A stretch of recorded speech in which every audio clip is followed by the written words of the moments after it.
Bueno, este sería el tercer video. Continuamos con la parte de conjuntos y acá ahora sí comenzamos a definir lo que sería un intervalo. Y acá se define, y esto opino tal cual, ajeno a mi letra horrible como siempre saben, se define como intervalo de números reales al conjunto de números que se encuentra entre dos dados. Bien, acá trabajamos directamente con los números reales, estamos hablando de todos los números que se encuentran entre dos existentes, y en sí esto aparece como justamente solución a todas las inecuaciones o todos los conjuntos que tengan que ser representados en números reales, teniendo en cuenta que hay una definición clásica que seguramente la hayan tocado en años anteriores, que es que dos números son diferentes si entre ellos dos existe al menos un número, ¿sí?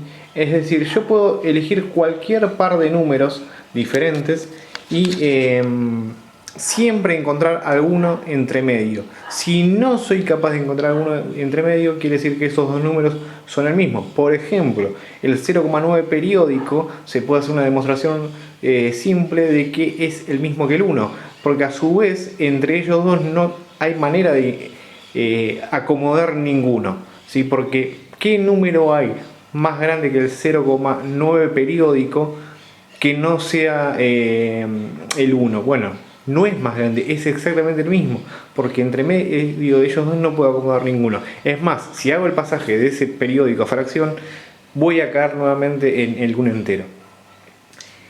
Respecto a los tipos de intervalos que voy a dar, tengan en cuenta que acá vamos a utilizar la letra A y la letra B como si fuesen dos números al azar, siempre y cuando A y B sean números reales y B sea mayor que A. Por eso fíjense que en cada uno de los intervalos que vamos utilizando siempre B se encuentra a la derecha, ¿sí? Yo no puedo hablar del intervalo entre 3 y 2, hablo de intervalo de entre 2 y 3 porque obviamente 2 es menor que 3. Ahora, vamos a encontrar la notación de intervalo, vamos a empezar a hablar de la notación de intervalo por primera vez. Es decir, nosotros ya sabemos que se pueden definir los conjuntos por comprensión y por extensión. La cuestión es que en los conjuntos, los intervalos reales, tengamos en cuenta que siempre hay infinitos números. Como yo puedo demostrar que entre el 1 y el 2 hay infinitos números, no solamente reales, sino ya racionales, es suficiente para demostrar eso, con reales muchísimos más. Entonces, tengamos en cuenta que acá no hay manera de definir los intervalos por extensión.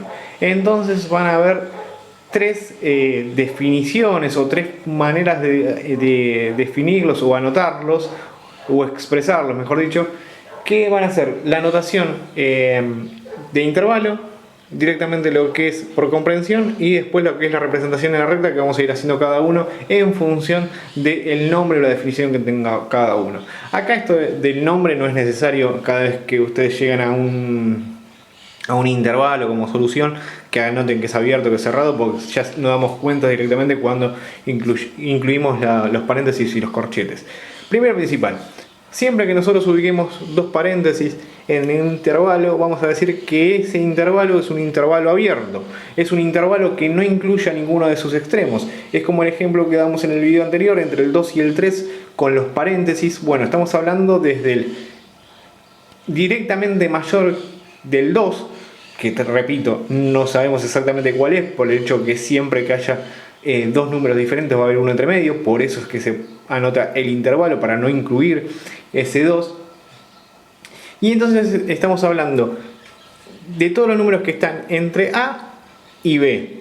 Es decir, por comprensión se definiría como todas las X, tales que X sea mayor que A y menor que B. A ese se le define como intervalo abierto justamente porque no incluye los extremos, y a su vez en la representación en la recta va a definirse o va a señalarse como todo ese intervalo, todos esos puntos que hay entre A y B, pero para aclarar que es un intervalo abierto vamos a poner los paréntesis. Muy diferente de lo que vamos a hacer justamente cuando tengamos un intervalo cerrado. ¿Qué diferencia hay con el intervalo abierto es que el intervalo cerrado efectivamente incluye a los extremos. Es decir, aparte de los corchetes, fíjense la definición por comprensión. Son todas las x que son mayores o iguales al extremo A o menores o iguales al extremo B. Entonces, acá A no incluye, no está como solución. Acá A sí como está como solución porque A también puede ser el valor de x, en cambio acá no. Y en este caso la única diferencia va a estar no en el interior, porque lo vamos a pintar exactamente igual en ese intervalo, sino que en los corchetes que vamos a poner en los extremos. Eso ya nos está diciendo que es un intervalo cerrado. En tercer lugar van a estar los que se definen como semiabiertos o semicerrados. Acá no es que lo elija yo, sino que en general no hay una elección sobre definirlo como semiabiertos o semicerrados. Todos comprendemos que los semiabiertos y semicerrados son lo mismo, donde no pasa por el número de adelante o pasa por el número de atrás, sino que alguno de los extremos está, otro de los extremos no está. Ejemplo, en este caso el A no estaría incluido, el B sí estaría incluido. Acá el A estaría incluido, el B no. Y obviamente estaríamos hablando por comprensión de todas las X, en este caso, ¿no? Que son mayores que A y menores o iguales a B. Acá al revés, mayores o iguales a A o menores o iguales que B. ¿Qué va a cambiar? No, nada. Directamente pintamos todo el intervalo. Y en este caso incluiríamos con el corchete AB, no incluiríamos con el paréntesis A. Acá incluiríamos con el corchete A, no incluiríamos con el corchete AB. Y obviamente pintamos todo esto. Por último, vamos a trabajar con los intervalos infinitos. Que los intervalos infinitos tienen un comienzo, pero no tienen final, o tienen un final, pero no tienen comienzo, como estos tres que vemos acá. Acá estamos hablando del intervalo que va desde A hasta más infinito. Acá vamos a ver el intervalo que va desde A hasta más infinito, incluyendo A. Esto vendría a ser un semicerrado, o semiabierto. Este vendría a ser un abierto, este también vendría a ser un abierto.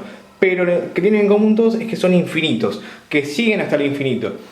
Y fíjense que en la definición por comprensión no necesita de un cierre, justamente porque acá estamos hablando de todos los números mayores que A. Ejemplo, supongamos que nosotros estamos trabajando para que quede bien en claro lo que estamos ejemplificando. Supongamos que estamos hablando de x más 3 mayor que 5. ¿Cuál es el conjunto solución de esa ecuación? Y directamente si el 3 lo pasamos restando, nos queda que x es mayor que 2. Entonces el intervalo solución de esta inecuación va a ser el intervalo que va de 2 hasta más infinito. Eso es un intervalo infinito y abierto. ¿Cuándo nos encontraríamos con un intervalo que tenga máximo, que tenga mínimo? Y justamente cuando, primero y principal, incluimos esos extremos, pero cuando tenemos dos inecuaciones a la par. Ejemplo, esta.